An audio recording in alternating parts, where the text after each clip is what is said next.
Joints అంటే joint pains, Parkinson అనే సమస్యల నుండి మనం విముక్తి పొందవచ్చు. అలాగే బార్లీ, ఈ బార్లీ తినడం వల్ల మధుమేహం, క్యాన్సర్ నివారించడంలో ఒక రకమైన ఫైబర్ దీనికి కారణం మేడం. ఏంటి అంటే మేడం దీనికి కారణం బీటా గ్లూకాన్ అనే కరిగే పదార్థం దీనికి కారణం. అలాగే ఇది ఎల్డిఎల్ అనే చెడు కొలెస్ట్రాల్ ని కూడా నియంత్రిస్తుంది మేడం.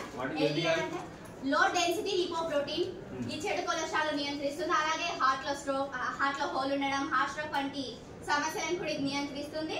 అలాగే మనం వెయిట్ లాస్ కూడా కావచ్చు మేడం ఈ బార్లీ తినడం ద్వారా.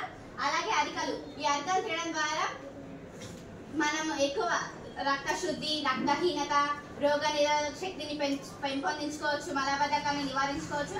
అలాగే మనం మంచి నిద్రను కూడా పొందవచ్చు మేడం. అలాగే సామలు, వీటి ద్వారా జీర్ణాశయం అంటే మహిళల ముఖ్యంగా పీసీఓడి అనే సంతానలేమి సమస్యలు వస్తున్నాయి. దాన్ని కూడా ఈ సామాన్లు లాంటి చిరుధాన్యం తినడం ద్వారా నివారించుకోవచ్చు. అలాగే ఈ రోజు నేను చేసుకొచ్చిన మిల్లెట్స్ తో వంటకాలు. ఈ వంటకాలు సార్ రాగి బిస్కెట్ సార్, ఇది ఊదలతో ఉప్మా, సామల అన్నం, రాగి అంటే జొన్నలతో కిచిడి, అరికలతో లడ్లు మరియు రాగి ముద్దలు సార్. ఇవి రాగి మురుకులు సార్. ఇవి వచ్చేసి సార్ జొన్నలు, సజ్జలు, రాగులు మూడింటిని మనం మిక్స్ చేసుకొని రోటి చేసుకోవచ్చు. అలాగే వీటిని సపరేట్ కూడా మనం రోటీ చేసుకోవచ్చు సార్. అలాగే ఇది సార్ బార్లీతో అంటే బార్లీని నానబెట్టి మార్నింగ్ బార్లీతో చేసిన అంబలి సార్. ఇది రాగి సార్. సార్ టేస్ట్ చూడొచ్చు సార్ మీరు.